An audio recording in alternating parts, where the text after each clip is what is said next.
Здравствуйте, мы сейчас вместе с депутатами Якутской городской думы и журналистами находимся на месте трагедии, которая произошла 29 декабря. Видите, вот это якутский ипподром. Сегодня достаточно морозно. Вот это места, где для зрителя, а вот здесь сам ипподром. Вот по этой дороге, видимо, и шла женщина погибшая.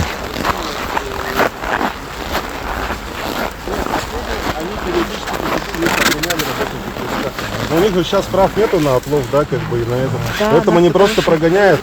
Поэтому сено убрали, но периодически они все равно проходят. Да, лучше, да. И тут частный сектор, да, получается. А случай был у вас вот в ноябре, в начале декабря. Вы после этого обращались, говорили, да, что необходимо вот эту стаю как бы ликвидировать? Да, мы письма писали. Потом, меня 2 декабря назначили в Рио. Поэтому случай женщины был до этого, да, вот буквально за день. Поэтому... Ну да, вот студент, по-моему, Да. Видео, по-моему, там снималось, да? Вот, Да, вот с там. общежития. А вот это вот видео тоже где-то оттуда? Нет, оно снималось в КСК. Вот там вот. КСК, Камера. что у нас? КСК это конно-спортивный комплекс. Но здесь проблема в том, что вот там у нас люди-то в основном ходят, да? А здесь как бы людей нету. Поэтому и туман очень густой был. А получается, 2 декабря мы собрание сделали. А вот на начале декабря на женщину напала, она тоже ходила вот отсюда, на остановку, видимо, ходит. Видимо, да, потому что этот маршрут 17 раньше ходил посуда. То есть останавливался здесь на Агату.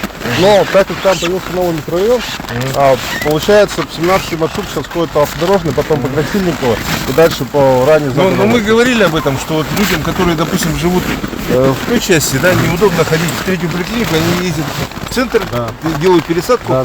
А те, кто вот не хочет переплачивать, они, видимо, останавливаются здесь, идут пешком. Да. И И тут тут получается позапрошлого года. легче срезать путь, да, чем обойти.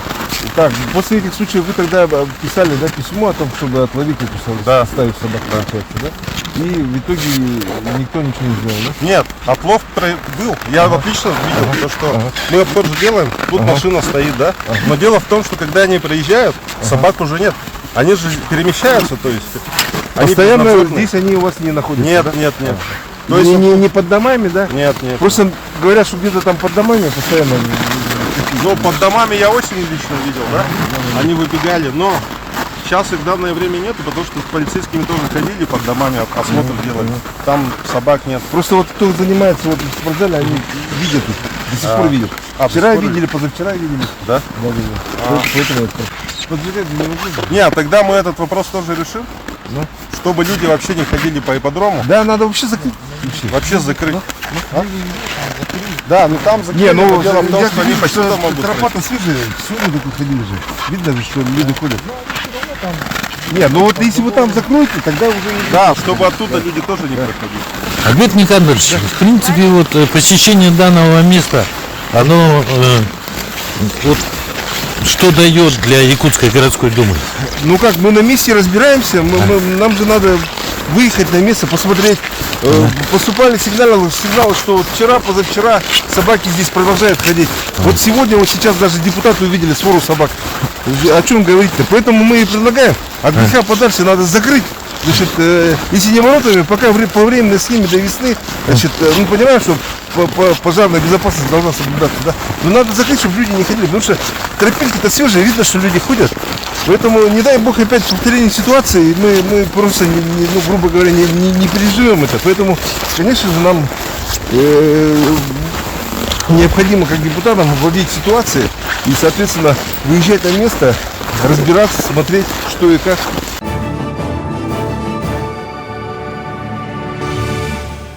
Находимся на новом пункте передержки собак. Января. На сегодняшний день здесь находится 168 собак.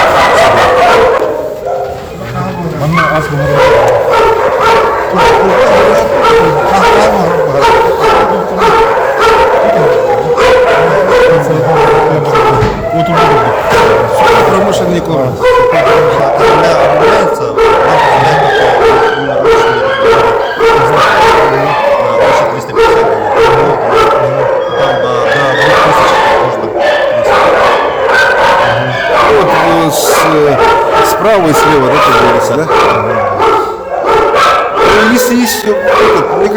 все равно надо, если там переполнено, надо сделать теплые ангары для того, чтобы замечательно.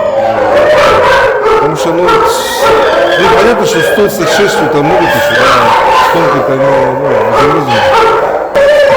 Так, здесь у нас тогда, получается, значит, 17 собак забрали, значит, и 24 у нас в день сколько примерно собак?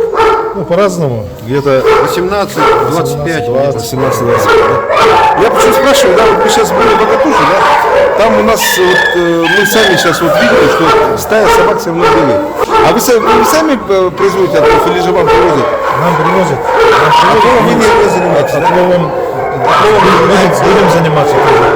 Специализированная организация, которая Заключение договора, да?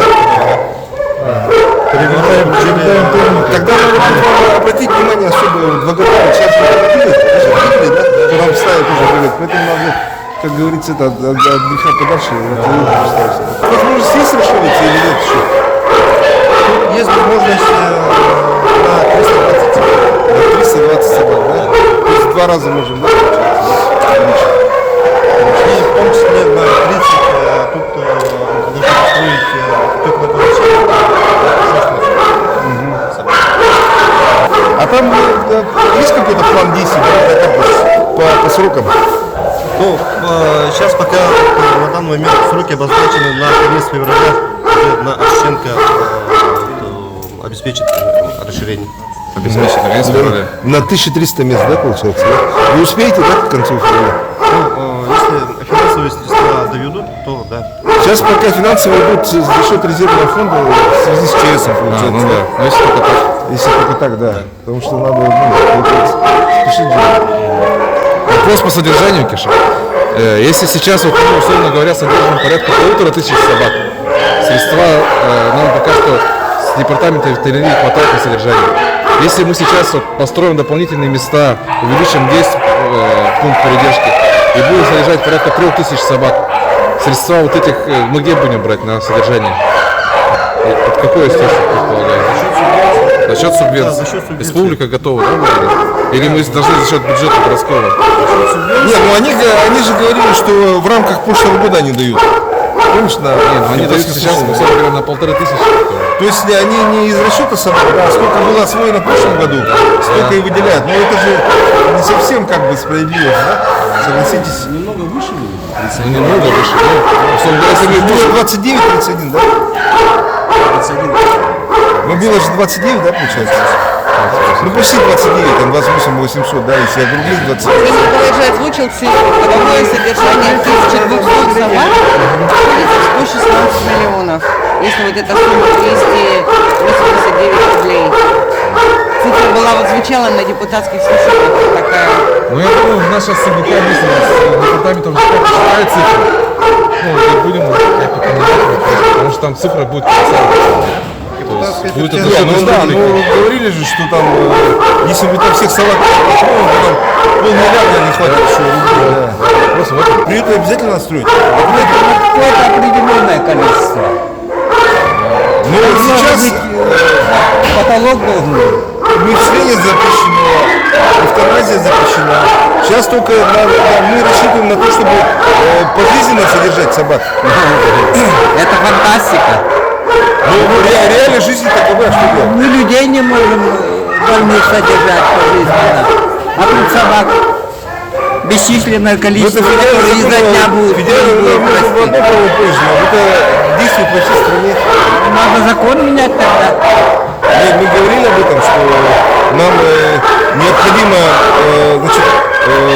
принять, во-первых, нормативно-правовые акты, законы, значит, в том числе и на региональном уровне по регистрации животных.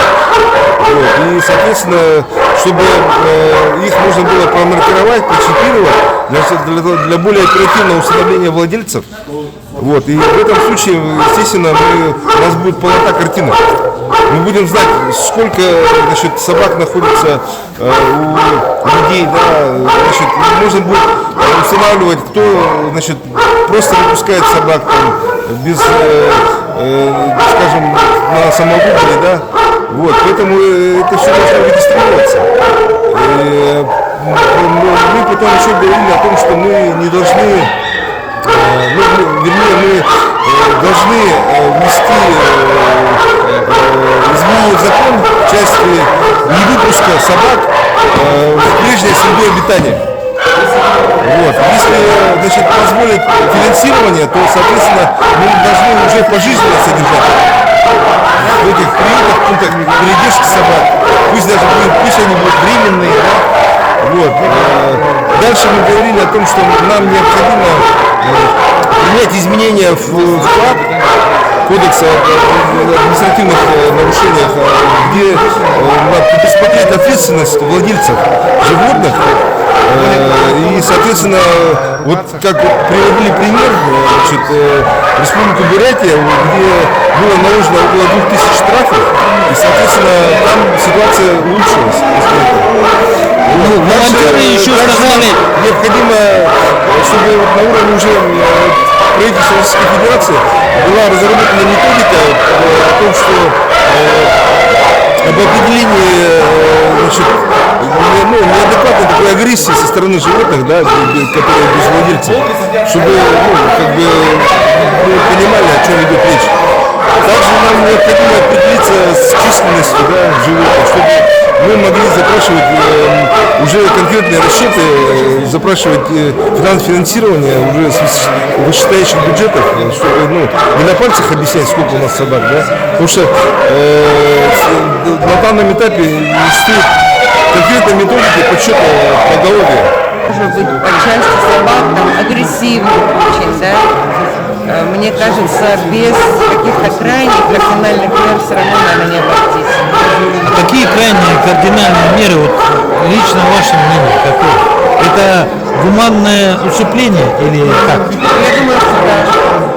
То, что мы, например, сегодня видели по Чеченко, очень трудно назвать это гуманным отношением. Когда собака на холоде, скажем, питание, понятно, что есть, и это лучше, чем она бегает по улице, но находиться вот на короткой привязке все время, да, очень, скажем, такое спорное отношение к слову гуманности. Конечно, здесь ситуация гораздо лучше, да, с видом личности. Но если подумать, что кто-то здесь может вечно находиться в этой клетке, тоже очень хорошо. Кстати говоря, в этом пункте передержки можно спокойно прийти и выбрать себе собаку домой